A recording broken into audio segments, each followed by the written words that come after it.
سلام زخبركم تخاتلتي مدبات راديو إيرانا بفلاي دما مدب أب جزينا زي وتر عربي بس عزف إنه مدب أب جزينا يوم سخم تسألنا حد دران أرى من شيء ورهنسي نلمي عدم ألوني عدمي دكتور فتوي والداي كاب نروي كوينو دكتور فتوي والداي مباتن كلاين درجة تمرتو أب كتما كرن دحري مكتتال أب سعان أربعتن أب بشنش عن سعان أربعتن سب سعان تشعتن أب أسمرا يونيفرسيتي بإيكونوميكس تمريقو أب بغتشعن حدن عم تمرد ما نب نروي ماتيو بعودي كنت أبا ماسترز ديجري أصنعه دحري نايشو من عامتات أبصراح مزنا حد ما أبزيك أربعة بقياسا كتما بي اتش دي أصنعه سلازي دكتور والداي ناب دكتور فتوي والداي ناب زبل معرق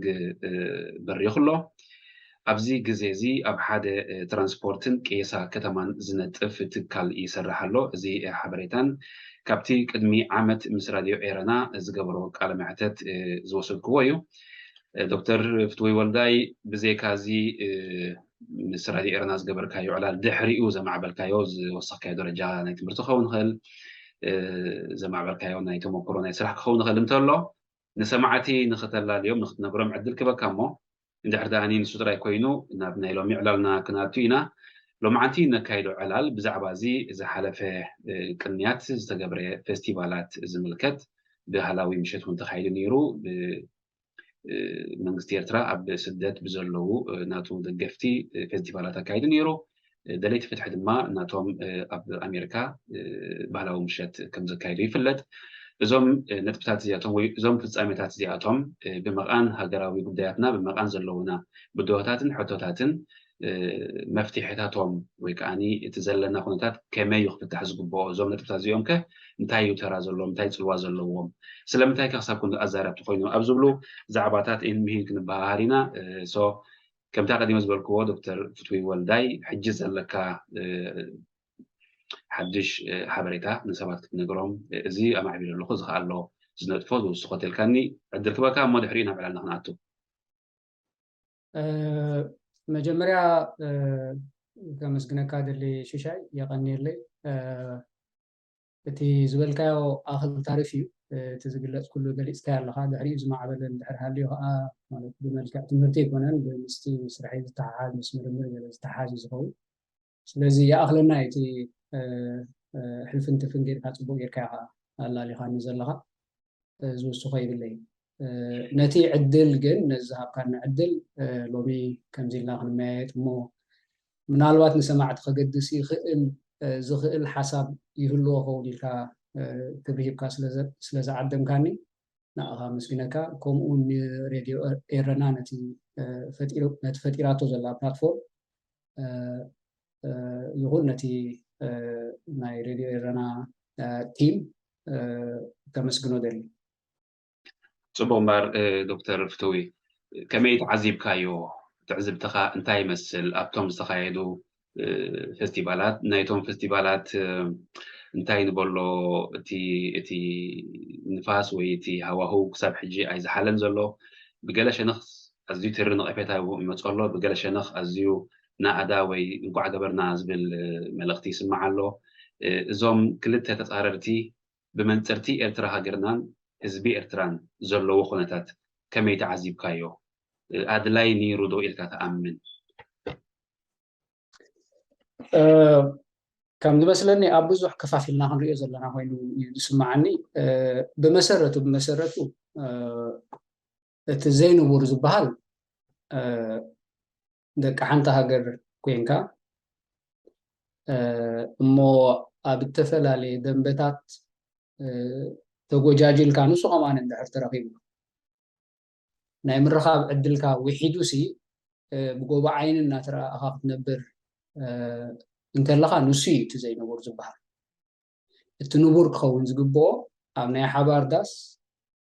نيا حبار قداي كات ما يقولوا نافقت كات وصارلو كم زيغان يحنت هاجر مخ أخم دخا هاجر نزحلف 7 عام وصعا أبلع الوصعا سخم أبلع سخم دخنت أبلع الدخنت سدت أبلع الدخنت أبلع لي سدت تدراربي وصعا كسكم زصنحت هاجر كسكم كحلف زصنح حزبي فرياتو سلازغنا أبالاتو سلازغنا بزعبا زي وصعاتات زون بخمي أبركتونا كنبرخ نخل بخمي كابت زلنا ياو مشنقواتات وصينا نابز برخ صباح كنت نخل لنا خنمايد بايتا خنفتر يزغبا እሱ ይትንቡር ክኸውን ዝግብኦ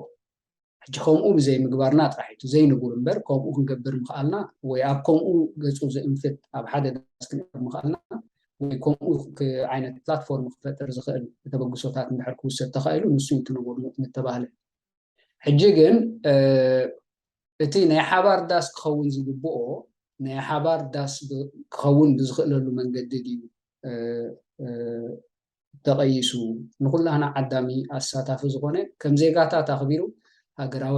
ሕቶታትና ክምልስ ሃገራዊ ጾርና ከኣኒ ብሓባር ተመያየጥና ክንፀውር ዘኽእለና ባይታ ድዩ ኢልና እንድሕር ሓቲትና ግን ትመልሲ ዝተፈላለዩ ዝኸውን ከም ሓቂ ሓበን ኤርትራውያን ዓደይ በዲላህኒ መንግስተይ በዲልኒ عباية عدي بدي بالنسبة لكوا كتقرأوا من دليل منجستي بدي لني أب عدي كسسن أب عدي كتكل أب عدي كلمع أب عدي تماهير سب خون نعدي كأخبر كتلا نهزبي نقدميت كسب جمو إلنا خن حسب زجبانا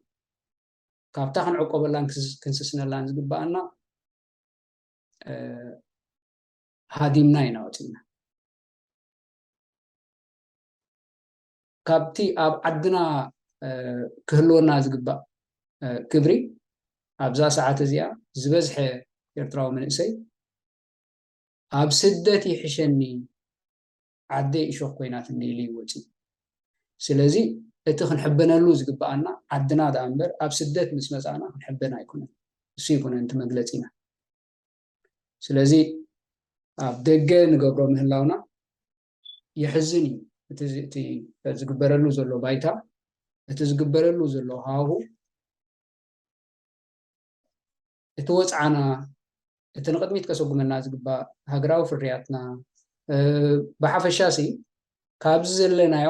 ኣብ ዝበረኸ ፅባሕ ንክንስጉም እንኽእለሉ ባይታ ንኽነጣጥሕ ዘይኮነ ናይ ፕሮፓጋንዳ ትሕዝቶ ስለ ዘለዎ ኣይነኣድን ኣብ ውሽጢ ኤርትራ እንተዝኸውን ነይሩ ኸ ምደገፍካዮ ዶ ኣብ ውሽጢ ኤርትራ ነቲ ውሽጢ ዘሎ ህዝቢ ማእከል ዝገበረ ወይ ዝዓደመ እንተዝኸውን ነይሩ ኸ ከመይ ምራእኻዮ ብመንፅርቲ ኣብ ኤርትራ ዘሎ ህሉ ተጨባጢ ኩነታት ብመንፅርቲ መዓልታዊ ህዝቢ ዝሓልፎ ዘሎ ሕልፈት ናይ መዓልታዊ ናብራ እቲ ሕቶ ፌስቲቫል ኣይኮነን ፌስቲቫል መጀመርያ ናቱ መዐቀኒታትን ዕላማታትን ኣለዎ ሲምፖዚየማት ከምኡ ፌስቲቫላት እውን ከምኡ እቲ ፍርያትን ትሕበነሉ ጉዳያት ናይታ ሃገርን እተርኢ ነቲ ሃገራዊ ሓበን ከተበርኽ ኢልካ ትገብሮን እዩ ኣብ ውሽጢ ዓዲ ኮይኑ ኣብ ደገ ኮይኑ ፀገም ኣይምኾነን እዚ ናህና ግን ናይ ፕሮፓጋንዳ መናፍሕ ዳ እምበር ናይ ሃገራዊ ልምዓትን ሰላምን ከውሕስ ብዝኽእል መንገዲ ይኮነን ዝግበር ዘሎ ንሱ ዘይምዃኑ ዳ እምበር ኣብ ውሽጢ ዓዲ ኮይኑ ኣብ ደገ ኮይኑ ኣይኮነን ንምንታይ ንገብሮ ኣለና እዩ ዘይተኣደነ ክፍታሕ ዘለዎ ሃገራዊ ሕቶታት ንብል ዘለና ከም ዜጋታት ብዙሕ ሕቶታት ኣለና ሕጂ ጉጅለ ባህሊ ሊእኽካ ሆሆ ስለ ዝበልካ ዝፍታሕ ኣይኮነን እቲ ህዝቢ ኤርትራ ዝሓቶ ዘሎ ሕቶታት نيمسل أو كله وراريعك نجزي ونحدا سومن دبيل كون زحلف هيكون ندحرنا يبحكي سيريس دخونه بعتوب نزو قدايات ناري كم حادر زخل أكل هالي نزوم حتى تاتو زياتهم أدرس كجبر زخل مدلوات كجبر على قداينا خنا ما حادر زفكت بايتها فتر على انتتي بحنساب تراخيبنا محقوسنا وشلا حقوسنا بزيحو حقوس وحيدنا له نافقوت بزيحنا له مفللاين ويحنا له أنزا بزيحنا له التحقوس أبت قويلا يكون قويلا خوينات وعيلهم أنسب قويلا قبري حازن وكبر نايدا بس ولا بتباهلنا وننتحرقها حازن سي بذكال كوازخ الشارق نتحازن حازن كرسة ناي حقوس ملكتات الزر حلالاتي زقبر أبزلنا ياو كان زالنا فوقتن توحيتو سلا زلو مها مسنا يسدتنا وراز حبوس نقرات كان ذا عينت وإلا أنت تقبر أنه سيكون أنت حتو جن إتامس منقستن نراخب الله نسات راح ندحر كوينا أما نسوخ أني كم عبطو ندحر كتكمل له خينو تمنجست زكايدو زلو المنجست تمويلو نسات راح ندحر كوين زقرب لنا زلو تمنجست سيريس كم زي كنا بعتوب كم زي حازو قداينا كان محضر قرب كم زي كنا خصات فينا كم زي كاتا نابز حاشي صباح كتأمتنا قرب كم زي كنا راح يزري أتامس منجست نراخب الله زلنا زي أندحر كوينا موزي أمستعد وتصبوا على أنا تبع لندحر كدبل كوين أب تبي ردي دم صحفاش ندحر كلاح كوين من قد سحيتنا لنا توم مزنتنا إرترا وسيدنا لنا زبلو زلوخا من قد سحيتهم علو كلتا تتعرف نقرات يمكن تي بزح سبك عزو وزغني كم تسخون تعذيب كايرو كم توزخيل بتي دليت فتحي زلو مسمرون كم بهلاوي مشات وي بهلاوي مريت كم تخايد عيز بلد حجي كلتا ريتات كزنبك أنيو توم بمن قد دليت فتحي زلو مو بهلاوي مش يزقورون توم نه يقدف كنقفوهم وي ك قدوهم وي كخوننوهم تري توم حدا خان توم حدا كمو كتصرفوا من تابع الكبروهم يخاطري حجي إذنت بزي بهاجر محلاي ديو ولاس كالة مهنيات كله يخاليو مالت اندحر داني كلتي خا بهاجر تحللها هونكا تهاجر بحماق هنا تلا اندحر تبلكينكا اتحادين نزقوبرو كتقاومو خلخا سخام كتقبر يبلكال مالتيو بلوجيك تريو خلخا اتحاد خقبرو زيد الخايو نجار سخا تقبرو خلخا خا مخنياتاوي تخونر لنسخا بخاميو اندحر تهزبي زوص على خينو كلها بلعبات الهز نايت هزبي ووصعة حسيب كان ليتن قتم كيدك اسكا حدير كان وي كاني ابركتو غير كان كفتح وي كفتح كركبولو زغبو منغدي من دايديو زحيش نير ولاس اب هلخ اتيخا منبر كسب معسكر يخو مخخيدنا معناتو نحنا خنطمتو زلنا تاع ايرترا وي تهزبي كماي يزولو كماي يخفتح زولو ودو ايكونن صبوا الله منالبات كلتا زي ودادرو وي زي مزازنو نمزازن وي بحنساب ودينا يمكن من الغرب اسكف نيرترانا من محدار حلافنتن سلطانن وسيدو زلوت منغستي بزعبا كم زيغاتات بمسرتو اتي مقوام قدلت مسمتي مقوام متي مقهس زيغنتاو مسلات مقهس مسلات كم زيغاتات ناي حنت هاجر مسلنا بتناتنا نبلو منغست مستغاسي مقوام متي سلازي حطوتات علينا نزي حطوتات ناي مملاس عقمن تقداسنتن عقم زلون تقداسنت كله زغبون كاني اتمنغستي سلازي نتز قوم زلو اكل مست منغستي اما عرارينا مع حلافنت كنسكم وين خدمنا منغست كملسوم طرح زغل منغست طرح كحتتلهم زغل الله اتي دقوم دلو خاني نزول حتتات زيهم زقالح زلو ሕጂ ኣብቲ ናይ ፌስቲቫል ብሓደ ፌስቲቫል ምስ ገበረ እቲ ካልእ ከዓ ፌስቲቫል ገይሩ ዝበሃል እዚ ፌስቲቫላት እዚ ብመሰረቱ ከም ምንጭ ሓጎስ ወይ ባህላዊ መግለፂ እንተኮይኑ ፀገም ኣይመሃለዎም የድልየና እዩ ናይ ፕሮፓጋንዳ መሳርሒ እንድሕር ክኸውን ሃልዩ ግን ናይ ህዝቢ ደገፍ ኣለኒ ኢልካ ንምርኣይ እንድሕር ግበር ሃልዩ ግን ናይ ብሓቂ ኣብ ውሽጥና ንጠመት እሞኒ ነቲ ሕቶታትና ክንምልስ ዝኽእል ንሕና ከም ዜጋታት ክንሓትት እቲ ስልጣን ዘለዎ ሓይሊ ዘለዎ ናታ ሃገር ናይ ምምሕዳር ሓላፍነት ወሲዱ ዘሎ ንሱ ከዓ ይመልሰልና ንመያየጥ ከም ዜጋታት ሓንቲ ሃገር እቲ ዝቃወም ዘሎ ከዓ ከምኡ እዩ ዝብል ዘሎ ሕጂ እተወሰኑ ሰባት ሊኣኽካ ጓይላ ስለ ዝገበርካ እንድሕር ንህዝቢ የሳስ ኣለኹ ኢልካ ትሓስብ ኮንካ ከም መንግስቲ እዚ ንባዕሉ ኣብ ልዕሊ እቲ ተወፂዐ ዝብል ዘሎ ወገን ኣሽከዓላል ጥራሕ ይኸውን ዝኽእል ሕጂ እቲ መንግስቲ ጥራሕ ክምልሶ ዝግብኦ ዛዕባታትን ሕቶታትን ስለ ዘሎ መጀመርያ እቲ መንግስቲ ከም መንግስቲ ማለት እዩ ህዝብን ሃገርን ናይ ምምሕዳር ሓላፍነት ወሲዱ ስለ ዘሎ ነቲ ፆር ብግቡእ ክፀሮ ሕቶታት ናይ ህዝቢ ክምልስ ነዚ ንስደትን ካብ ስርዓት ወፃኢ ወይ መሰል ናይ ዜጋታት መሰል ዝግህስ ዓይነት ኣካይዳ ወፂና ክብርና ተሓልዩ ኣብ ዓድና ንነብረሉን ዓድና ንልማዓሉን ባይታ ክፈጥር ቁሩብ ክኸውን ኣለዎ እንጂ ምናልባት እታ ካልአይቲ ክፋል ናይታ ሕቶ ነዚ ብምቅዋም እቲ ኣብ ደንበ ተቃውሞ ዘሎ ከዓኒ ካልእ ፌስቲቫል ሰሪዑ ዝበሃል ባህላዊ ምሸት ሰሪዑ ዝበሃል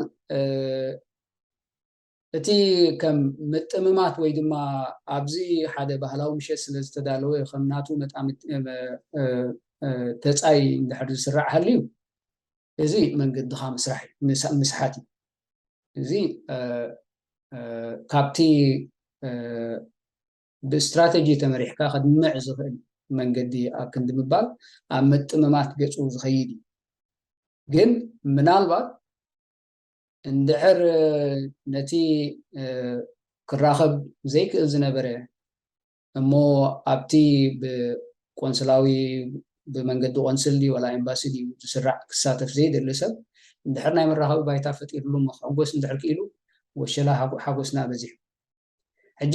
ኣብቲ ኢንተንት ኢና ክንከይድ ዘለና መስለኒ ፌስቲቫል ክግበር ከሎ ንምንታይ ይግበር ኣሎ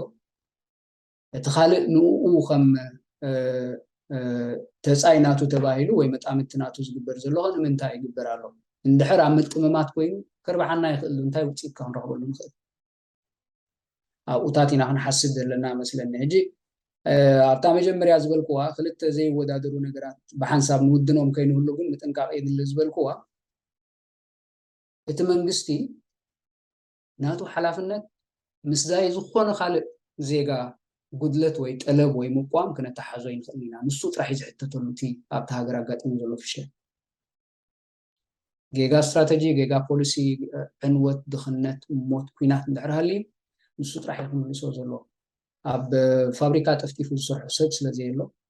ኤርትራዊት ኣደ ክትነብዕ ካብ ትጅምር ውላዳ ክትቀብር ካብ ትጅምር ከዓ 60 ዓመት ኣቁፂርና ስለ ዘለና እዚ ከብቃዕ ኣለዎ እዚ ከም ዜጋታት ከዓ ከብቃዕ ኣለዎ ኢልና ንጠልብ ኣለና እዚ ጠለብ እዚ ግቡእ ጠመተ ክረክብ ኣለዎ ግቡእ መልሲ ክረክብ ኣለዎ እቲ ድኽነት ሃገር ብሃብታማ ንሕና ስንታይ ኢና ንበሃል ድኻ ህዝቢ ወዲ ሃብታም ሃገር ኢና ንበሃል ዓቕሚ ይወሓደን ፍቅሪ ሃገር ኣይወሓደን ተገዳስነት ኣይወሓደን እዚ ኩሉ ፀጋታት ናይቲ ሃገር እውን ኣይወሓደን ብድኻታት ኮይና ንነብረሉ ኣብ ክንዲ ጉልበትናን ዓቕምናን ትምህርትናን ፀጋታትናን ኣፍሲስና ተሓጒስና ንነብረሉ ከም ኣግራብ ሓጋይ ህይወት ናይ ሰብ እናርግፍና ንነብረሉ ምክንያት ኣይኮነን እዚ ከብቃዕ ኣሎ እዚ ሕቶ እዚ ከዓኒ እቲ ነታ ሃገር نابز من قد زمرح زلو طرح كملسو زخ يا أبزي جزيزي عبليلو زلو ريتوتات جلسات نتي ናይ ፍትሒ ምንቅስቃስ ወይ ኣበርክቶ ኣወንዚፎም ኣብቲ ስርዓት ዝወደቦ ፌስቲቫላት ክሳተፉ ትርኢ ብመንገዲ ኣብ ናይ ቦታ ደሌት ፍትሒ ኮይኖም ንጡፋት ዝነበሩ ሰባት ኣብኡ ከይዶም ቃል ከስምዑ ርእይቶ ክህቡ ወይ ምስቲ ስርዓት ናይ ሓሳብ ፍልሊ እምበር ካልእ ከም ዘይብሎም ገለ ዝገልፁ ሰባት ትርኢ ኢኻ ሕጂ እዚ ርእይቶታት እዚ ከዓኒ ብመንፅርቲ ካብ ደገ ንኤርትራ ዝመፀ ስግኣት ወይ ንኤርትራ ይመፅእ ኣሎ ዝብልዎ ዘለዉ ስግኣት ዝመንጨዎ ምዃኑ ከዓ ገልፁ እዮም حجي أوشتي إرترا زلو ناي فتحي تمئن ناي فتح دليتن بتحد وجن أبوتو خينو كاب دقة نزمت سقعتها كه أقدم كام استسرعت كه كانت سرعت نحرتك أومان يركب كا أوشتي إرترا بزجبرون نتفتت بزجبرون بدلت معنوتن بدقة نزمت كتكلا خل كمسوق كان كتكلا خل ويكا أبوني من قصتي على خل كتكلا خل يخ إلى كاديو ويكاني يكال يخوم بحقي بسرعات بأجواب كخيد زيت أنا حن زخيد زي اللون سرعات نهالو خلو نهزبي زي تخلخل نهزبي زي حلو سرعات نهاجر كلا خل الله إمو مسوخين خان هاجر كلا خل الله زبر رئيتو كمية تترجمون السخاء كمية تقولون السخاء مهنياتو نزبز حسب نيبوز حسب رئيتو سمع خلوه صحفو خلوه هاجرنا بكم زي حدقات ودق الله خب دقة بفلا إذا ما خبنا إثيوبيا خبنا تجري مالتيو حيلتات كم زي مسألة زلوا نهاجر كلا خل الله زبر رئيتو عبلا لخوين الله أبزي زرعنا فيستيفال في اللعب نيروبا نشودن كأني زي رئيتو زي تلقون زحوسة قالت كسنزر تنيحيو نهزبن هاجرن نهزبي زي حالين بزقبا كم محاضرن مصطلحات كهبن زي كعلى سرعات نهاجر كلا خل الله يخيل كمسؤول موجان كما يتريون السخاء بمنصر متكل بمنصرتي نيتران هزبان زتقم عيني خمريو خلنا كما يتريون السخاء هيك خبر نيرو እንታይ ዝበሃል ገረብ ብፍሪያ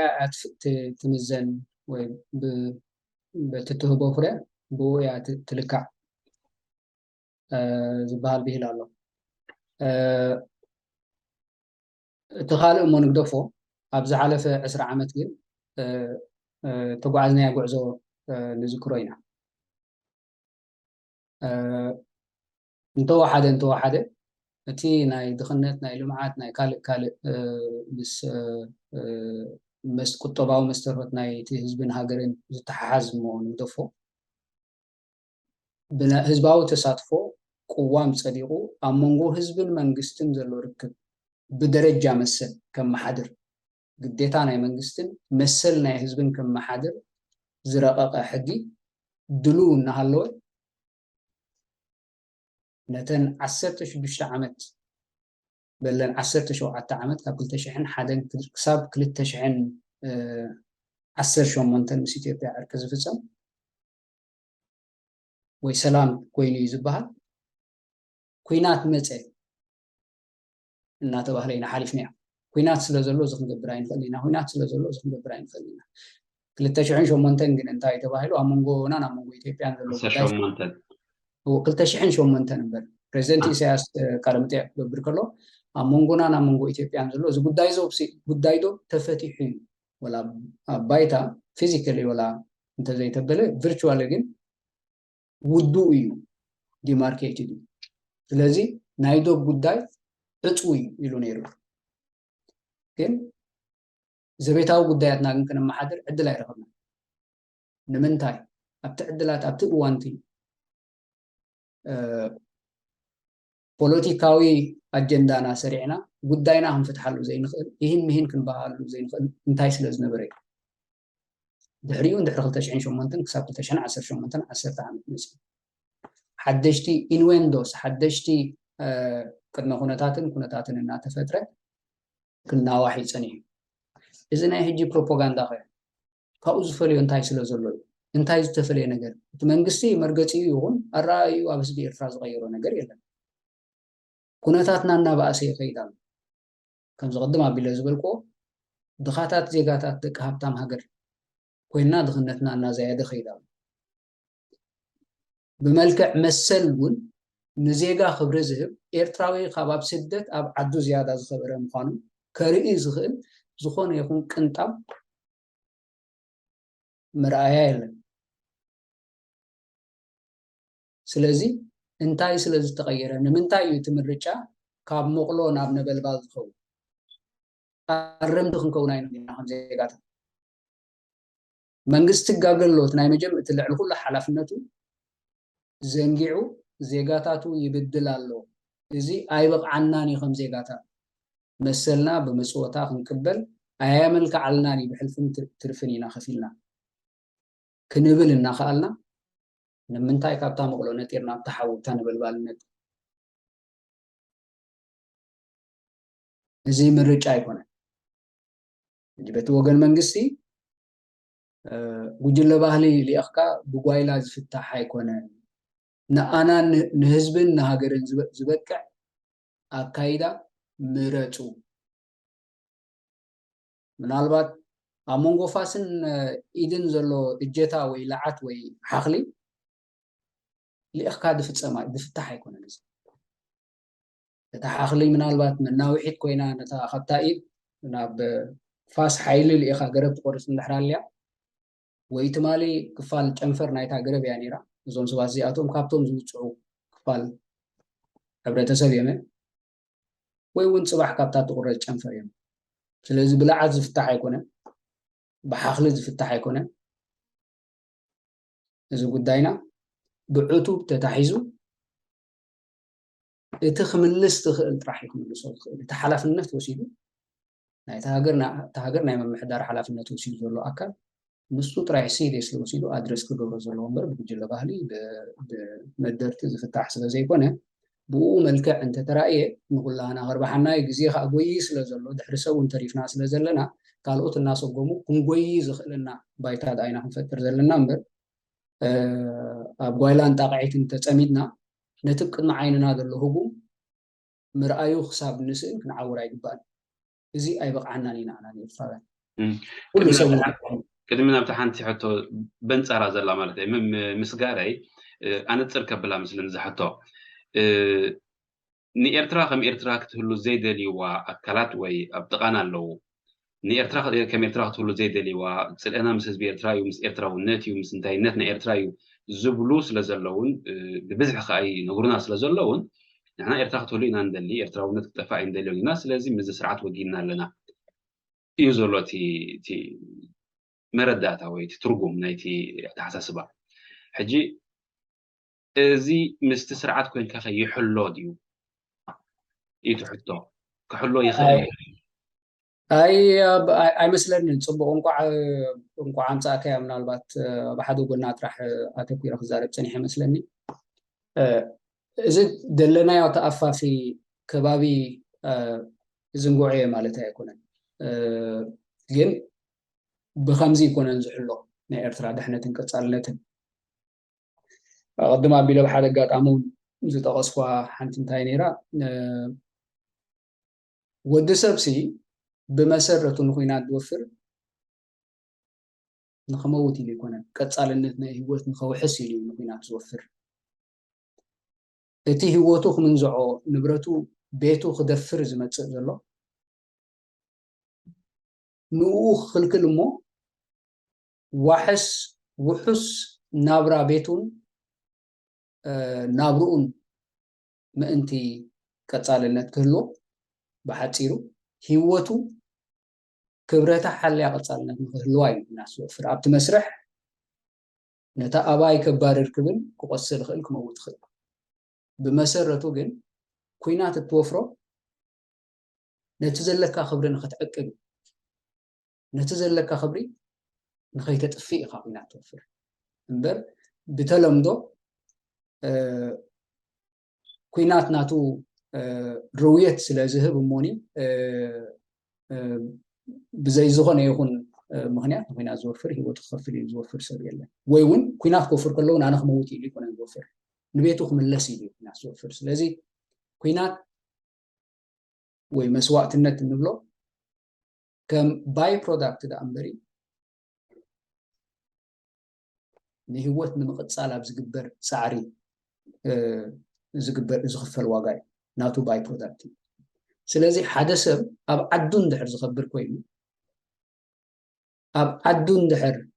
ዝስስም ኮይኑ ውላዱ ሰሪሑ ክዕብን እንድሕር ዝኽእል ኮይኑ مسلو بحق توحيسو كاب عمز كحلون دحر كم زأمن كوينو نزا بيت زي أخكلا خلال الأغروب يزخو سلازي خم منغستي انتاي خوز قبو ناي مجمري حلفنت ناي حدا منغستي زيوم فاليوس زيوم كبرتات زياتهم نحلون خصكوسون نسرح زقبو صباح نقو تسعين شو منتن تذكروا تخون ناي حدا ورحي ناي تحدثو تعليم كتوسدو تبايلو مستسوع أسل بعلو ناي أوتوبوس كفيلو خيلو كوينات كتات مستباهلة كابت علوم زنبرة جميل كأخسات تمهاراي ناي هاي سكول نجحتي لايز غدا بمولو أبدا أوتوبوس ترخب تبايلو بأوتوبوسات خيلو بناي ميليتري تاشمنت من قد تقفي فيه كنا كي نزو النزي خاطر صلت بباك نزو النزل لو دوس قاعد حجي نمن تايبني ندحر بني قالو خن بلاي نخلينا مخنياتو እዚ ኩሉ ዋጋ እናኸፈለ ببحرن مدر بدان كندي سب እናኸፈለ እዩ ኣብዚ በፅሑ ስለዚ እትምዕቀኒታትና ብጣዕሚ ንጹር እንድሕር ኤርትራ ከቢራ ውሕስቲ ኮይና ክትነብር ኮይና እቲ ክኸውን ዝግብኦ ክብሪ ናይ ዜጋ ምርግጋጽ እዚ ክኸውን ዝግብኦ ስለዚ 18 ዓመት ወይ 20 ዓመት ርኢናዮ ዘይተማሃርናሉ ሕጂ بحدش ቃልና ፌስቲቫል ስለዚ ተገብረ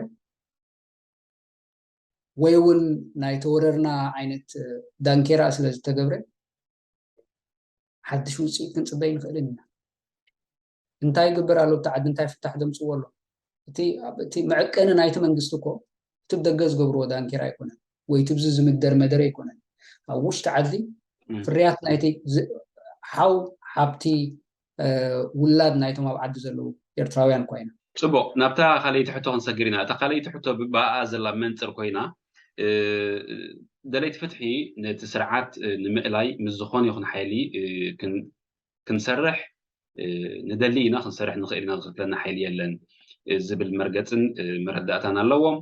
بزغا مستني ارتراني ارتراونات كتفيز بزولو وغن وي اكل كوينهم كسرحوا الرباط مخانهم ينغريهم بزي ريتوات زي مستوم ولا مسوم نور دليت فتحي اب ازيو كبيدرت من هلخن اتيوم اللوم اتيوم صنيحهم اللوم كم تيز زغلز كلكا بزي مغنيات زغا اب وغن دليت فتح زنورو نبت حدا ناي دغف وي ناي دغفت وغن كيدوم ناتهم ريتو ناتهم مرغتي ينغرلو حجي اتم حادخ مالسي مغنياتاويان ديوم ك نيرتران ايرتراونت كتف يدلي ايرتران ايرتراونت يصلا اي مزبر وغن كوين كاخ تسرحك نتسرعات كالي اي مبارك وصيتا ودي نته حزب ايرتراخه نحزب ايرتراخه سغات دو ايكونن نحزب ايرترا مستسرعات كوغن اب غونت سرعات تطو كبلك مخنيات ايكونن دو تبل نسخه بالحدا فرير كوبودي كنتمت كلنا نعرف سرت عامت 10 عامت حساب 100 عامت زخيت كنتمت سلازغبانا فرير كوبودي قصالي نباري بتخالاي ناي حزب ايرترا دغفك الله ودي مخنياتو ناي سودان ابنت نحر وسيدنا تحزبي فتح كمت ندات على سخلو اب وغنتي ناي البشر زنبرو حساب حجنتي كنتات يعني عفو خمزلو استفلا ريتوتات يوهابي حجخا بوغن ناي ويانا ميتيو تلوتي اتي حزبي تقبلو كخيد يخيل ديو اذا حتى حتى كازلخو مصنعت زدليو مخان رداني جن ناتكا غمغم ناتكا ريتو تي حزبنا زقبلو يخيل ديو نبارخا كخون يخيل ديو صبغت حتى ودسب حدا سقمتي كوسد بزعبا زمص حدا توسن سقمت اندحر كوسد كوينو مجمريا بزعبا زي جز وسدو زلخو وي زعبا زي بزعبا مصاي خوسنا حسيبه زلخو سينو زمسل موكسيتات انتاي يلني يزبل زعبا زمص كنوسن اندحر كوينا اف حلوف تمكرتاتنا تمركسنا ينا نوسد مخنياتو تنبيتاو كوينو نقدميت بزمص كرئ زخل سلازيله اتحلوف موكسينا ስለዚህ እትሕሉፍ መወከሲታትና እንታይ ይነግረና እንደሪልና ስጋት ይነግረና ስለዚህ እዚ ስጋት እዚ እቲ ሓፈሻዊ መረዳእታ ናይ ናይ ዜጋታት ከምዚኢሉ ከሎ ሃንዳስ ዝኾነ ስጉምትታት እንድሕር ወሲድካ እሞ ምልክታት ክመጽእ ከሎ ናይ ማረምታ መንገዲ እንድሕር ደይወሲድካ እቲ ፊድባክ እዚ ንሪኦ ዘለና ይኸውን ማለት እዩ እንጂ ነዚ እንታይ ኣብዚ እንታይ ይምናኣነ እንታይ ትስፎ እዚ ከም መለበሚ ኮይኑ ኮፍ ኢልካ ናይ ምግምጋም ዕድል ክርከብ ከም ሓደ መገምገሚ እዋን ወይ መገምገሚ መለበሚ ኣጋጣሚ ክኸውን ተስፋ ገብር እታ ንፅር ፊያ ዘላ እታ መልሲ እቲ ከገልግለካ ትብሎ ዘለካ ሰብ ህዝቢ ናትካ ጾር ክስከም እየ ኣብቲ ናይ ኩላህና ባህጊ ገፅና ክንጓዓዝ ኢና ብሓባር ዝበልካዮ እንድሕር ዝተፈለየ መንገዲ ወሲድካ እሞ ንሱ እንድሕር ዘይዓጊቡ እቲ ዝህበካ መልሲ ብዕቱ ምርኣዩ ፅቡቅ እዩ ሕጂ ኣነስ እንታይ እቲ ንሓደ ኣካል ክትቃወመሉ ትኽእል ስፔክትረም ገፊሕ እንዲ ካብቲ ምናልባት እንድሕር ዕድለኛ ኮይንካ ብዝርርብ ለባም እንድሕር ኮይኑ እንታይ ዝበሃል መባእስትኻስ ለባም ክበረልካ እንድሕር ለባም ኮይኑ እቲ ጠለብ ተቕርበሉ ዘለካ ብዝርርብ ይፍታሕ ዝወሓደ ዋጋ ለቢምካ ክልቲኣትካ ብሓንሳብ ኣብ ዝሓሸ ናይ ምዕባለ ጎደና ወይ ናይ ስኒት ጎደና ትጓዓዘሉ ባይታ ይፍጠር እሱ እንድሕር ዘይተኻኢሉ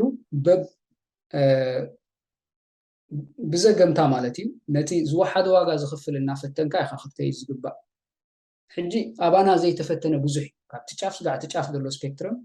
ብሙሉኡ ናይ ተቆፃፀርናያን ዘለና ከማለት እቲ ፍትሒ ዝደሊ ኣካል ብሙሉኡ ኣይተቆፃፀሮን ዘሎ ካልኣይ ነዚ ናይ ፍትሒ ቃልሲ ብማዕበላት ይኸይድ ፀኒሑ ከምቲ ናተይ ትዕዝብቲ ብማዕበላት ይኸይድ ፀኒሑ እቲ ሓደ ማዕበል ነቲ ድሕሪኡ ዘሎ ማዕበል ክንዲ እቲ ድሕሪት ድመፀ ኣብቲ ልዕሊ ቅድሚኡ ዝነበረ ተነዲቁን እናሓየለ ክንዲ ዝኸይድ ሓድሽ ማዕበል ዝፍጠር ምስቲ ቅድሚኡን ድሕሪኡን ዝመፅእ ምትእስሳር የብሉን ንሱ ብሓያል ናዕታ ይመፅእ ይደክም ሓድሽ ይጅመር ከምኡ እናለ ይኸይድ ፀኒሑ እዚ ውፅኢት ናይ እንታይ እንድሕር ኢልና ሓደ ተማሪ ዝኾነ ዓንዲ ማእከል ናይቲ ንደልዮ ዘለና ወላ እንተኸድናሲ ስሒቡ ኣብቲ ማእከል ስሕበት ወይ ኣብቲ ዓንዲ ማእከል ከምፃኣና ዝኽእል መወከሲ ክንገብር ኣይከኣልና ነፍሲ ወከፍ ሓድሽ ዝብገስ ኢምፕሮቫይዝ ገይሩ ይብገስ ኢምፕሮቫይዝ ክንገብር ኮ የድልየና ናይ ሓደ እኳ ኣይጠለብና ሕጋዊ መንግስቲ ምትካል ብሕጊ ዝምእዘዝ መንግስቲ ሕጊ ዘኽብር ክብሪ ዜጋታት ዝሕሉ መንግስቲ ምትካል እቲ ኩሉ ድሕሪኡ ዝመፅእ ንሱ እቲ ሕጋዊ መንግስቲ ወይ እቲ ሕጋዊ ባይታ ክምልሶ ዝኽእል በዚ ንጀምር ነዚ ንሓዝ እሞኒ ሽዑኡ እቲ የማነ ፀጋም ወይ ሓድሽ ፖለቲካዊ ሪያሊቲስ ክንዲ ክንፈጥር ካልእ ዘይተደለየ ጎድናዊ ሳዕብየን ንምፅእ ኣብቲ መባእታዊ ንመለስ ኣብቲ ዓንዲ ማእከል ንመለስ እዚ ንኩላህና ክተርንፈና ይኽእል ስለዚ እንታይ ይኽብል ዝደሊ እቶም ኣብቲ ናይ መንግስቲ ዝተኸሎ ዳስ ከይዶም ዝበሃሉ ከም ከዳዓት ክንሪኦም ወይ እውን ከም ዝኽእሉ ፅርፍታት ዝበሃል ርትዓዊ ይኮነን ወሸለ ተረኺቡ እቲ ዘድሊ እንታይ እዩ እዞም ሰባት እዚኣቶም እቲ ንኣና ዘድልየና ኮ ናይ ባሓቂ እቲ ምቁዋም ዝበሃል ድዩ ወላ ፍትሒ ምጥላብ ኮ ኣብ ኤርትራ ኮ ይኸውን ዝግብኦ ባይታ ስለዘየለ ይደገ ኮይኑ ዘሎ እቲ ድማዕነቱ ከዓ ይርአ ኣሎ ብኤርትራ ዝኸውን ዝያዳ ድማዕ ምኾነ ንኩላህና ዘርብሕ ዝወሓደ ዋጋ ዘኽፍለና ከዓ መፅእ ሕጂ ኣብቲ ዳስ ምኻዶም እቲ ናይ ሓባር ዳስ ምኻዶም ንኦም ክሓቁፍ ዝኽእል ንሕቶታቶም ክእንግድ ዝኽእል ባይታ እንድሕር ሃልዩ ንሶም ከዓ ነቲ ሕቶታቶም ኣብኡ ከይዶም ክሓቱ ከቕርቡን ክብድሁን እንድሕር ዝኽእሉ ኮይኖም ናይ ኩላህና ስራሕም ክሰርሑ ማለት እዩ ሕጂ እዞም ሰባት እዚኣቶም ኣብኡ ክኸዱ ከለዉ ለሚሶም ድየመ ዝኸዱ ዘለዉ ወላስ ከዓኒ ነቲ ዘለዎም ጠለባት ከም ዘለዎ ሕውነት ኣቐዲሞም ግን ነቲ ጠለባቶም ነቲ ሃገር ክትምልሶ ዘለዋ ወይ እቲ መንግስቲ ክምልሶ ዘለዎ ሕቶታት ከም ዘለዎ ሒዞም እዮም ዝኸዱ ዘለዉ እዚ ኢና ክንሓትት ዝግባአና ስለዚ ኣብቲ ዳስ ምኻድ ኣይኮነን ኣብቲ ዳስ ኬትካ እንታይ ትገብር እዩ ነቲ ብወገን ደንበ ተቃውሞ ክውሰድ ዝፀንሐ ምርጫታት ሓደ እቲ ደንበ ተቃውሞ ምባል እውን ግቡእ እንድዩ ምክንያቱ ንኩሉ ብሓንሳ ኢና ጠሚርና ንሪኦ ዘለና ንሱ ከዓ ቅኑዕ ኣይኮነን ከም ሰባት ብዙሓት ዓይነት ሰባት ብዙሕ ዓይነት ጥሙሓት ብዙሓት ዓይነት ድሌታት ሓቂፉ ዘሎ እዩ ኩሉ ንመንግስቲ ዝቃወም ፍትሓዊ ይኮነን ኩሉ ምስ መንግስቲ ዘሎ ከዓ ዓማፂ ይኮነን በዚ መልክዕ ንሓዞ ፅቡቅ እንዳጠንቀቕና ኢና ሕቶታትና ሕጂ ንንውሕ ዝበለ ዓመታት ተዓዚብካዮ ክትከውን ከም ትኽእል ኢለ ዝተስፈዎ ነገር ሓደ ምንቅስቃስ ብውድብ መልክዕ ክኸውን ይኽእል ብጉጅለ ክኸውን ይኽእል ብከባቢ ክኸውን ይኽእል ይመፅእ ካልእ ንዕኡ ኣፍሪሱ ይመፅእ ካልእ ንዕኡ ኣፍሪሱ ወይ ከዓ ኣህሲሱ ኣነ ኣለኹ ኢሉ ይመፅእ ክሳብ ናይ ይኣክል ግዜ ዝበፅሕ ማለት እዩ ሕጂ ከምኡ ክኸውን ነይርዎ እንዳተተኻኽአ እንዳተመላለአ ክኸይድ ዶ ኣይግብኦን ነይሩ ሕጂ እውን ንፈልጦ ነገር ኣይኮነን እንታይ ከም ዝመፅእ ነዚ ዘሎ ብይኣክል ተጠርጊፉ ዘሎ ድዩ ካልእ ውድባት ኣብ ልዕሊአን ካልእ ኣህሲሱ ንዕአን ድዩ ክመፅእ ንፈልጦ ነገር የለን ኣብ ክንዲ ከምኡ ግን እንዳተተኻኽአ እንዳተመላለአ ጉድለት ናይቲ ሓደ እንዳመለአ እንዳሸፈነ ክኸይድ ዶ ኣይምተገብኦን እንዳፍረሰ ነቲ ዝነበረ ከምዘይነበረ እንዳህሰሰ ክኸይድ ዝተዓዘብካዮ ክትከውን ኢለ ይትስፈዎ እሞኒ ኣብ ክንዲኡ ሲ እንታይ ክኸውን ነይርዎ እንዳተመላለአ ድኾን ክኸይድ ነይርዎ እንዳተመላለአ ንክኸይድከ እንታይ ክገብር ኣለዎ ወይ እንታይ ክገብር ብሕጂ እውን ኣይተርፍን ኢልና ኢና ንሰግእ እቲ ከምኡ እንዳፀቐጥካ እንዳህሰስካ ምኻድ እሞ ከምኡ ንኸይከውን እንታይ ተገብረ ዝሓይሽ እንዳተመላለአ ንክኸይድ እቲ ናይ ፍትሒ ቃልሲ ኣዝያ ብጣዕሚ ሓያል ሕቶ እያ ቀላል ተትኸውን ከዓ ምናልባት ከም ሕቶ እውን ሕጂ ብቐረበት እንትኸውን ኣቐዲምና ፈቲሕናዮ ሃለውና ንኸውን ብዙሕ ቀፀላታት ዘለዋ ሕቶ ከዓ ኮይኑ ወላቲ ንክትምልሳ ጥራሕ ደይኮነስ ወላ ንክትላዘበላ ንዘረባ ምስ ብዙሕ ቀፀላታት ዘሎ ኮይኑ ይስምዓኒ ኣነ 2001 ናብዚ ዝመፃእ ኩሉ ብፍላይ ስጋዕ 2004 እቲ ሽዑ ዝነበረ ዝፀሓፍ ዝረብ ገለ ዝነበረ ሲ ኣብዚ ደንበ ተቃውሞ ማለት እዩ እቲ ምቁዋም ዝነበረ ሽዑ መብዛሕትኡ በዞም ኣያታትና ካብ ተጋድሎ ሓርነት ንስደት መፂኦም እቲ ወፃዓ ኤክስክሉዥን ካልእ ቅሬታታት ዘብሉ ዝነበሩ ሞት ድሕሪ ኩናት ዘጋጠመ ኩነታት እውን ኣሕሚምዎም ዝላዘብሉ ዝነበሩ እዋን እዩ ዝኸውን ዘሎ ሕጂ መጀመርያ ክሰምዖ ከለኹ ካብ ዓዲ እንዴት ኺለ መፅአ ድሓር ወዲ 15 ገለ ከለኹ ናፅነት መፅኡ ስለዚ እቲ ብዛዕባ ሓንቲ ነፃ ሃገር ከም ዜጋ ናይ ሓንቲ ሃገር ሲ ድሕሪ ናፅነት ዘጥረኽዎ እዩ እቲ ብዛዕባ ህዝባዊ ግንባር ብዛዕባ ተጋድሎ ሓርነት ዝፈልጦ እውን እቲ ባይታ ዝፈጠረለይ መወከሲ ዘለና ሕጂ ምስ መፃእኩ እቲ ንብብሶን ዝነበርኩ ጓ ኮይንኒ ማለት ኣብቲ ስእሊ ነብሰይ ክርኢ ኣይከኣልኩን እንታይ ክብል ዝፍትን ዘለኹ እቲ ዝሓለፍናዮ ታሪኻዊ ጉዕዞ ወይ እቲ ዘለና ታሪኻዊ ድሕረ ባይታ ናይ ምትኽኻእ ባይታ እውን ኣይፈጠረላን ኣንታጎኒዝም እውን ኣስሪፁ እዩ ኣብቲ ሓደ ባይታ ኮንካ ነቲ ሓደ መንፅልካ ዘሎ ሓውካ ክትሪኦ ከለካ እቲ መወከሲታትካ ንናይቲ ብስግርካ ዘሎ ሓውካ ኣኮሞዴት ዝገብር ዘይኮነሲ ብተፈለየ መለፀን ኢኻ ትሪኦ እቲ ሓደ እውን ከምኡ ሕጂ ከምኡ ዓይነት ባይታ ስለዘይፀንሐ እቲ ናይ ምትኽኻእ ዕድላት ዝተሓምርጎ ኮይኑ ስማዓኒ ብኸፊል ካልእ ብዙሕ ካልእ ነገራት እውን ኣሎ እዚ ኣብ ስደት ኮይንካ ትገብሮ ምንቅስቃሳት እውን እቲ ንሱ ዝጠልቦ ሰዓት እውን ቀሊል ኣይኮነን ናብራኻ እናነበርካ ምስቲ ኩሉ ዘሎ ፀቕጥታት ናይ ናብራ ዝግበር ስለዝኾነ ኣብ ኮሚትመንት እውን ሕቶታት ኣሎ ድሓር ኮምፕሮማይዝ ክገብር ዘይክእል ኣኮሞዴት ክገብር ዘይክእል ኣግላሊ ዝኾነ ፖለቲካ ኣብ ኤርትራ ምስ ምህላው ነዊሕ ዓመታት ምስ ተበለ ውፅኢት እንድሕር ዘይተረኺብዎ እቲ ኣብ ደገ ዝግበር እቲ ሰብ ክሰልል እውን ክእል ክስልክ እውን ክእል ሕጂ ናይዚ ኩሉ ውፅኢታት ኮይኑ ይስማዓኒ ምናልባት ነቲ ሓቶ ክምልሳ ደይኮነስ ክትንክፋ ዳ እምበር ከቋስላ ዳ እምበር ክምልሳ ከምዘይክእል ፈልጥ እየ جن بزح كسلاتات الله ويلي حسب تا مودا تازبل كأن كمي خون نيرو هو متخخ زلوا خون نيرو قبل التزنبرة كنا الدق يزقبا نيرو جن كم والكسبات كم حبرته سب بحافش عن تايك نكون منه compassion وي نتي بسعينا نتي زي زخونة زي قاسي نعدو خمانا خمسة فكر مو نحسب بعدو خمانا خمسة حمل مو نحسب تي أنتاغونيستيك زخونة الرائعة نسو قديفنا من الوقت تبايتا فترة لنا نايمت ممان عدل فترة لنا الكون حجي أبو يلنا تزنا أسي قناطب تزعبي تراتر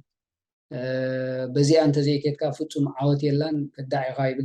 تحدون لك قوم جخابز وطينا أبينا يدنبل لنا بزي قدس يرتراو خوينو تزعبي يسقى زعدي زي قا زفكرا مهاني يس أبتفل عليه دنبتات لنا نسون ناتو حدقاتات له نتهاجر كوينا نخيط قدسل أب حدقا هودو آخئلي جن كلنا بعدنا نحممنا كلنا بعدنا نقدسنا اجي بب دنبنا خوينا حمد كابن دليا جن بحبر اب حدا دنبن تحدلينيات راح سلازغونه تا ارترا ان كلنا تحقق في تحققسن ارترا تكون تقل نزخ وانتم انت تكون كنستوعب لهم زلنا نغرات الصوم كان انتايمه ابيناي درجه لنا ابيناي دنبلنا تمباتاو تكون الله واجبلا ابيناي دنبلنا بصاينا خمانا عدي يفتيو عدي فكر يجل بستفلي مرصين ريو الله مصانا نايتا عدي بون بغس شعو تي زفلالينا بيرسونال كنت نغبرو كنحاصرو نخدينا اذا خبل كلهو جن اذا خبل كلهو كل زبها وكل زغبر نصور معناتي ايكون نابنت كلتا ابنت حنت ابنت كبكا بزي فتحي تأثيره تغلابيته تسديده تأثيره فتحي قربكم ندحربل هاليو حدا زيغا امو اتمنغستي حاتيتو ندحر كملسلو فقادنيا زي كوني وفعران دحر زي هيبو بوغون ندلو حدا نت منغستن دحر كدغفو هوين نزي توصيعد وندلو سب انتاي بلو دحريلنا حراي كون كايز بلو بيزيك حجيت حراي كون كاز بلو اذا تبديل زبل زلو حاجه طرفيزا هوينو حويسي لك كماي نعدي افكراي الكا بوليتيكا خسر اي تخلني خاص لازم مجمريا سب مخانا له ابت مباطاوي كبري ودسب حوقا خسخ كهرم كله كبدل كله اكن حوقا يعني مبال حلافنا كنلا بسولنا زي اخم زي قاتات نقول انا تتامر يا مالك دحريا شعو زي اخم قبر نحرق لنا انت عينت بوليتيكا لنا بزي قدس نا الرأي في اللي ده أمبر نعمس دقف للي سلزي كونه أبتر في زخفيلنا أبتأولا خفيلنا قدينا عم فتح مكاننا. إذا حتى زمت أقول كمغنيات كلهم حتتات بحدا سبن أو حدا ساعتني من لوس مالت هيكونن أبزي تصبق جزية سلزخانة سب بزعبة السمعة بزعبة رأي ورئيته سلزهب تحطه كم تسخز بالكا كبيدون انت بالكا كالو سبات رئيته هو بيوم تتصبو نغروخا بزعبو خسلاسلو يخول يوم حزب اتراخا وشتي كوينو سلسمعو مدباتنا يراديو ايرنا سون كحسب كسلاس بزعبات قداي عدل نهبو لنا اخي بدل تخويناسي ناي مخبادات راح تمس عدلاتنا اللوا مالتي نبزح ريفتات نبزح جنزابتات سعدل تخفتيها مالتي حجي ناي مجرش حتى ياخذ كون زلاتني حزب اتران تخغبر الله إلنا كنحتت مالت اتي زعبا ناخذ غزي حزب ارتراي او وشت زلو اصل سمعنا راديو انا مدبات مالتي بزلنا حبريتا ابدغز غبر فيستيفالات كونه تقومتات كونه نعو اينتايوني اب ساعات زي او وشت زنبرو زلو بعلو يفلطو زلو اتوم زنبرو سقاطات سكوتيشن 18 ناي فتحي ناي منبابرو يوم ابزي غزي زلو حتتات جن سقاط ناي هاجر ون اللو سقاط هاجرنا تطفئ تخيل يا خنطفئ نخيرينا خلوت كورونا خول يوم زبر سقاطنا اللو حجي نزوم كلتا سقاطات زياتهم نتناي فتح حتو نخملسن نتناي هاجر سقاط ንኽምልስን እንታይ ክገብር ዘለዎ ንህዝቢ ከምዚ ክገብር ኣለዎ ክትብል ዋላ ክብድ ዝበለ እንተኾነ ግን ርእይቶኻ ከም ዜጋ ናይቲ ሃገር ከም በቲ ሃገር ትግደስ በቶም ዜጋታት ከም ትግደስ ደረጃኻ እውን ክብ ዝበለ ከም ምዃኑ መጠን ዘለካ ርእይቶ እንታይ እዩ ንህዝቢ ኤርትራ? ክልተ ነገር እታ ሓንቲ መሰረታዊት ነገር ኮይና ትስምዓኒ ኤርትራ ክትውረር ብባዕዳዊ ሓይሊ መን ብዘየገድስ ኣብ ትሕቲ ከመይ ዝበለ ቅድመ ኩነት ብዘየገድስ ኤርትራ ክትውረር ዘፍቅድ ኣካል እንድሕር ሃልዩ ጉጉይ እዩ እቲ ዝበዝሐ እቲ ብኣካል ዘሎ ብኣካል እቲ ብኣካል ዘየሎ ከዓኒ ብሞራል ኣብ ሓደ ባይታ ምዃኑ ዓዱ ክትውረር ዘፍቅድ ኤርትራዊ እንተወሓደ እቲ ዝበዝሐ ማለት እዩ ዓዱ ክትውረር ከም ዘይፍቅድ እዚ ብርግፅ ኣረጊፀ ዝፈልጦ እዩ ኣብዚ ብዙሕ ዘወላውል ነገር የለን ግን ብዙሕ ግዜ ከምዚ እንታይ ኣሎ ከምዚ ፎልስ ኢኩይቫለንስ ተኽንብሎ ሓደ ፈላሲ እንታይ ኣሎ ቀዳማይ ፀላኢና ካልኣይ ፀላኢና ዝበሃል ኣሎ ቀዳማይን ካልኣይን ፀላእትኻ እንድሕር ኮይኖም ክልቲኣቶም ፀላእቲ ኢልካ ዘይተቐምጦ ግን በቲ ዘሎ ቀዳምነታት ምስቲ ሓደ ትገጥም ነቲ ሓደ ከዓ ተፅንሖ እንድሕር ዘገድደካ ምክንያት ክትገጥሞ ዘገድደካ ምክንያት ምስ ተፈጥረ ከዓ ነትገጥሞ ወይ እውን انت نفيعكان عدل انت تصبقون كان بسلام مكفتح كالخو ስለዚ ከም ተቀድማ ቢለ ክብላ ፀናሕኩ ካብ መቕሎ ነጢርካ ናብ ሃልታት ዝውረድ ወይ ክልተ ሕማቃት ምርጫታት ካብቲ ሓደ ቢልካ ዓጋምኒ ቆልቋልን ዝሕኩፍ ምክንያት ዘሎ እዩ ኮይኑ ይስማዓኒ ግን ከም ኤርትራውያን ሲ ኣበየናይ ነተኩር እንድሕር ዝበሃል ኮይኑ ናይ ቀዳምነታት መጀመርያ ከምቲ መጀመርያ ዝበልክዎ ዓዲ ክትከብር እንድሕር ኮይና ቀፃልነት ክህልዋ እንድሕር ኮይኑ መጀመርያ ዘቤታዊ ጉዳይና ክንዕር ኣለና ምክንያቱ ኩናት ንኸይመፅእ እውን እኮ ናይ መንግስቲ ሓላፍነት ህይወት ዜጋታትን ንብረት ሃገርን ተጫቢጥካ ወይ ከም ትሕጃ ወሲድካ ኣብ ኩናት ምውፋር ዘይኮነ ፀጋታት ሃገር ወፊኻ ህይወት ዜጋታት ናይ ምትራፍ ሓላፍነት ነው ስለዚ እቲ ናይቲ መንግስቲ ሓላፍነት ኩናት ምውጋድ ምዃኑ ኩናት ምፅዋዕ ዘይኮነ ወይ ብኩናት አንተር ምዃንካ ምርግጋፅ ዘይኮነ ኩናት ኣወጊድካ ድሕነት ዜጋታትካ ምውሓስ ቀዳማይ ሓላፍነቱ ምዃኑ ክንግንዘብ የድሊ ኤርትራ ዓባይ ሃገር ኣይኮነትን 5 ሚልዮን ዶ 3 ሚልዮን ይበሃል እዚ ቁፅሪ እዚ ስታግናንት ማለት ካብ ዘይውስኽ ብዙሕ ዓመታት ሓደ ብክልተ ሰለስተ ክውስኽ ይግብኦ ዝብሉ ኣለዉ ኣብ ሓደ ኢና ቢና ንምንታይ እቶም ብሉፃትና ኣብ ዝበለፀ ደረጃ ዕድመ ዘለዉ ብዘይ ምቁራፅ ክንከፍል ስለ ዝፀናሕና እዚ ከቋርፅ ኣለዎ ህይወት ዝስስነላ ዳ እምበር ህይወት ዝቕንጠበላ ሃገር ክትከውን ዓዱ ህይወት ዝቕንጠበላ ሃገር ክትከውን ዝደሊ ዜጋ የለን ቃንዛና ከዓ ኣኽሊ ታሪፍ ይኣኽለና እቲ ናይቲ መንግስቲ ሓላፍነት ሓደ ካብቲ ናይ መንእሰያት ህይወት ቀፃልነት ከም ዝህልዎ ከም ዝስስኑ ከም ዝዓብዩ ከም ዝሓልሙ ተስፉ መፃኢ ከም ዝርእዩ መፃኢ ናይ ሃገሮም ኣብ ዝሓሸ ባይታ ከም ዝረጋገፁ ምግባር እዩ ሕጂ ከም ዜጋታት እቲ ናይ መጀመርያ ቀዳምነትና እንታይ ይኸውን ዝግብኦ ኣብ ንቡር ንመለስ እሞ እቲ መንግስቲ እንድሕር ቁኑዕ ምርጫ ስጋዕ ሕጂ ቁኑዕ ምርጫ ክወስድ ከም ዘይክእል ርኢና ኣለና ን10 ዓመት ካብ ብሕጂ ንድሓር ከም ዜጋታት እንታይ የርባሓና ኢልና ክንውስነሉ ንኽእል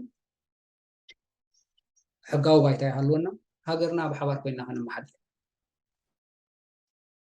ዝሕሸና ክንመርፅ ሃገርና ክነልምዕ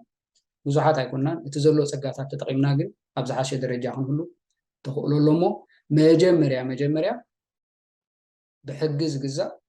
ክብሪ ዜጋታት ዝኽብር ስርዓት ንትከል كم نسترداك خاصي اتي نايتوم زيغاتات مثلا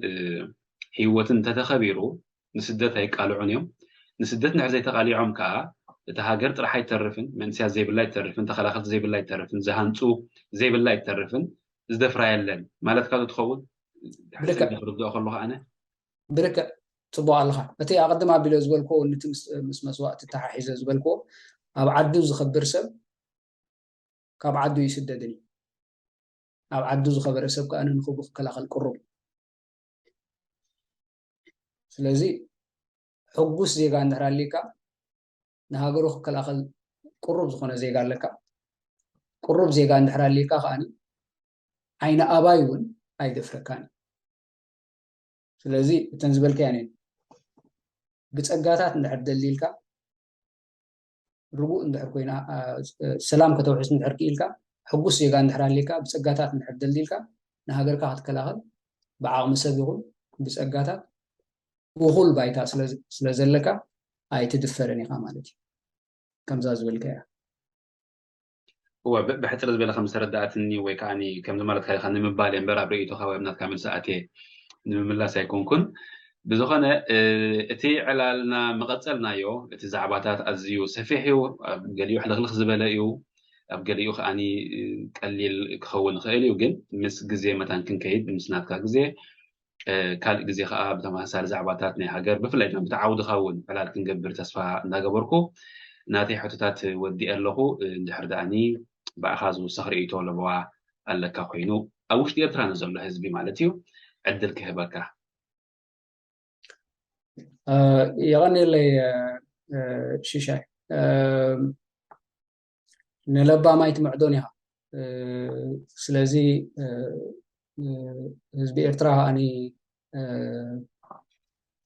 بزوح زرعي بزوح مكرا زحالف بزوح زصورة بسعدان بسألي من تجزء من أنت عدو سلازي غنى إذا كله خرطته إذا كله واجو كابه الجن ده حرسي كبرو بز نخبرو بزبكة نسوز خبر له هاو تفتيرو رجيء حدر تسفى قبر نسو من يلو أي بزعوني معناته بحلفن ترفن زخفر زي قاس لازمني سلازي أبزينا وحق زي أنت تمنجستي لبيمو أنت قال زحشة كنت بعلو فتيرو أبزينا وحق زي إذا عدلك رجاجات مهانو وتمسرح نايلوت إن بعلو مسرح قعزونا هو كوم أوسلا زمنت أو وصلنا نخيز لنا نسوها أبزي كنت أفهم زي رجاجات ملو تسفى علني يغني اللي دكتور رفتوي والده كاب نروي كالك زي بموياها على كنجبر تسفى جبر نلو مجلس لذهب كان مبرهي مردأتا يغني اللي أمسكناك أنا يغني اللي شيشة أوكي